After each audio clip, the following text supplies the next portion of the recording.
కార్తీక పురాణం 2వ అధ్యాయం సోమవార వ్రత మహిమ. వశిష్ఠుడు జనక మహారాజుతో ఇలా అంటున్నాడు. జనకా, ఇంతవరకు నీకు కార్తీక మాసమునందు చేయాల్సిన కార్యక్రమాలను మాత్రమే చెప్పాను.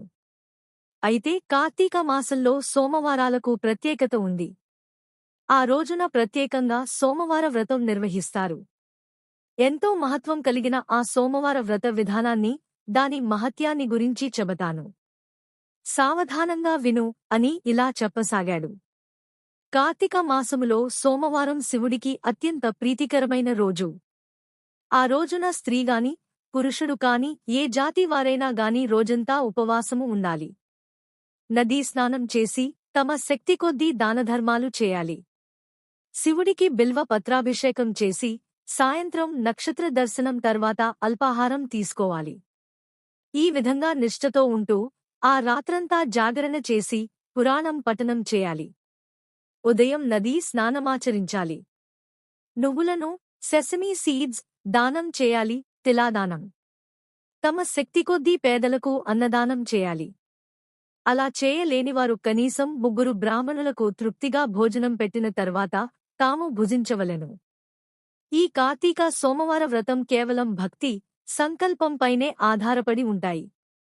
పెద్దగా పూజాదికాలు నిర్వహించలేని వారు సైతం కనీసం ఉపవాసం ఉంటే కార్తీక సోమవార వ్రతం ఫలితాన్ని పొందగలరు.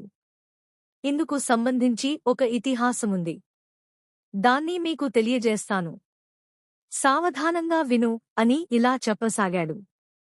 కుక్క కైలాసానికి వెళ్ళుట. పూర్వకాలమున కాశ్మీరమునందు కశ్మీర్ ఒక బ్రాహ్మణుడు ఉండేవాడు. అతడు పురోహిత వృత్తిని చేపట్టి తన కుటుంబాన్ని పోషించేవాడు. అతనికి లేకలేక ఒక కూతురు పుట్టింది. ఆమెకు స్వాతంత్ర నిష్ఠురి అని పేరు పెట్టారు. తండ్రి ఆమెకు సౌరాష్ట్రకు చెందిన మిత్రశర్మ అనే సద్బ్రాహ్మణుడికి ఇచ్చి పెళ్లి చేశాడువే.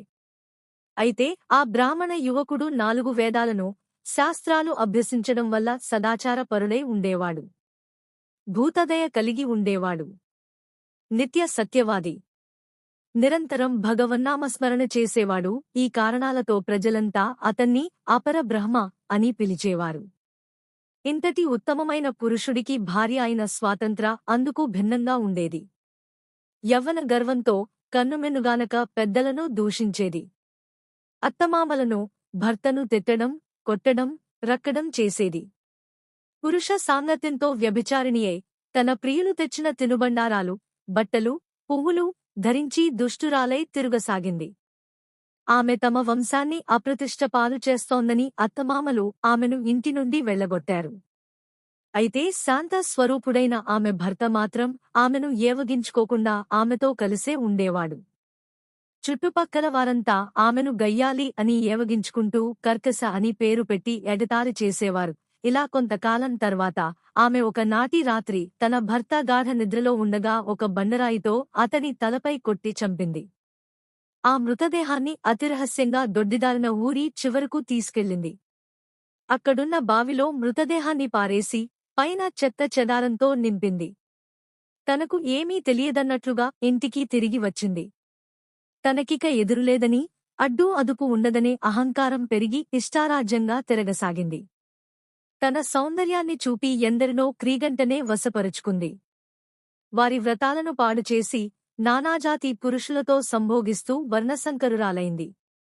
అంతటితో ఆగకుండా కన్యలు, పెళ్లైన మహిళలకు దుర్బుద్ధులు నేర్పి, పాడుచేసి విటులకు వారిని అప్పగిస్తూ ధనార్జన చేయనారంభించింది. ఆ తర్వాత ఆమె యవ్వనం క్రమంగా నశించడం ఆరంభమైంది. వయస్సు పైపడసాగింది. చేసిన పాపాలకు గురుతుగా శరీరంపై పుండ్లు ఏర్పడ్డాయి. వాటినుంచి చీము, రక్తం కారుతూ క్రమంగా కుష్ఠువ్యాధి బారిన పడింది. రోజురోజుకు ఆమె శరీరపటుత్వం కృశించి కురూపిగా మారింది. యవ్వనంలో ఆమె కోసం వంతులవారీగా ఎగబడేవి. తుల్లో ఒక్కరూ ఇప్పుడామె వైపు కన్నెత్తి కూడా చూడడం లేదు. అలా కొంతకాలం తరువాత ఆమె ప్రత్యక్ష నరకాన్ని చవిచూచి పురుగులు పడి చనిపోయింది. బతికినన్ని రోజులు ఒక్క పురాణ శ్రవణమైనా చేయని పాపి కావడంతో భయంకరంగా కనిపించే యమకింకరులు ఆమెను యముని ముందు హాజరుపరిచారు. చిత్రగుప్త ఆమె పాపపుణ్యాలను ఏకరువు పెట్టారు. పాపాలకు ఎర్రగా కాల్చిన ఇనుప స్తంభానికి కట్టాలని, విటులతో సుఖించినందుకు ఇనుప స్తంభాన్ని కౌగిలించుకోవాలని ఆదేశించారు. భర్తను బండరాతితో కొట్టి చంపినందుకు ఇనపగదలతో ఆమెను మోదాలని ఆదేశించారు. పతివ్రతలను వ్యభిచారిణులుగా మార్చినందుకు సలసలా కాగే నూనెలో వేచారు.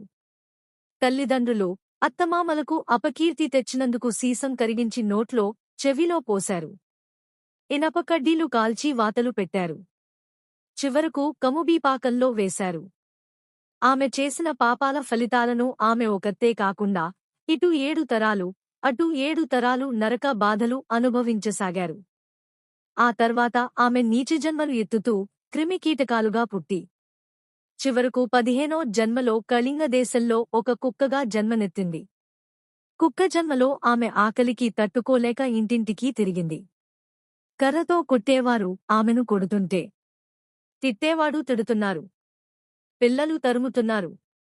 అయితే ఒక బ్రాహ్మడు కార్తీక సోమవార వ్రతమాచరించి, ఉపవాసముండి, సాయంత్రం నక్షత్ర దర్శనం చేసి, ఉపవాస విరమణ నిమిత్తం సిద్ధం చేసుకున్న అల్పాహారాన్ని అరుగుపై పెట్టి, కాళ్ళు చేతులు కడుక్కునేందుకు వెళ్ళాడు. అయితే ఆ కుక్క గబగబా వెళ్లి ఆ ఆహారాన్ని భుజించింది. వ్రతనిష్ఠ గరిష్ఠుడైన ఆ బ్రాహ్మడి పూజ విధానముతో జరిపించిన బలి అన్నం కావడం, కార్తీక సోమవారం నాడు కుక్క ఆకలితో రోజంతా ఉపవాసము ఉండడం, శివపూజ పవిత్ర స్థానంలో ఆరగించడం వల్ల ఆ కుక్కకు పూర్వ జన్మ విజ్ఞానం ఉద్భవించింది. వెంటనే ఆ కుక్క, విప్రోత్తమా, నన్ను కాపాడుము అని మొరపెట్టుకుంది. ఆ మాటలు బ్రాహ్మణుడికి ఆశ్చర్యాన్ని కలిగించింది. మనుష్యులెవరూ కనిపించకపోయేసరికి అంతా భ్రమ అనుకున్న ఆ విప్రుడికి మళ్లీ మాటలు వినిపించాయి. రక్షించు, రక్షించు అనే కేకలు వినిపించాయి. ఆ మాటలు కుక్క నుండి వస్తున్నాయని గ్రహించిన బ్రాహ్మడు, ఎవరు నీవు? నీ వృత్తాంతమేమిటి అని ప్రశ్నించాడు. అంతా ఆ కుక్క తన వృత్తాంతాన్ని వివరించింది. 15 జన్మల క్రింద సద్బ్రాహ్మణుడి భార్యయైన తాను వ్యభిచారం చేసిన తీరు, భర్తను చంపడం, వృద్ధాప్యంలో కుష్ఠువ్యాధితో దినదినగండంగా బతికి చనిపోయిన తీరును, నరకంలో అనుభవించిన శిక్షలను గురించి వివరించింది. ఈరోజు మీరు కార్తీక సోమవార వ్రతం చేసి, ఇక్కడ పెట్టిన బలి అన్నం తినడం వల్ల నాకు జ్ఞానోదయం కలిగింది. కాబట్టి ఓ విప్రోత్తమా, నాకు మహోపకరంగా మీరు చేసిన కార్తీక సోమవార వ్రత ఫలం ఒక్కటి ఇచ్చి, నాకు మోక్షం కలిగించు అని ప్రార్థించింది. దాంతో ఆ శునకం మీద జాలితో ఆ బ్రాహ్మణుడు తాను చేసిన కార్తీక సోమవార వ్రతాల్లో ఒకరోజు నాటి ఫలాన్ని ఆమెకు ధారబోశాడు. అలా చేసిన వెంటనే ఒక పుష్పక విమానం, పుష్పాక విమానం అక్కడకు చేరుకుంది. కుక్క తన జన్మను చాలింది, సూక్ష్మదేహంతో పుష్పకాన్ని చేరింది. అటునుంచి శివసాన్నిధ్యాన్ని చేరుకుంది. ఇతి శ్రీ సాంద పురాణే తర్గత వశిష్ఠ ప్రోక్త కార్తీక మహత్యే ద్వితీయ అధ్యాయం సమాప్తం.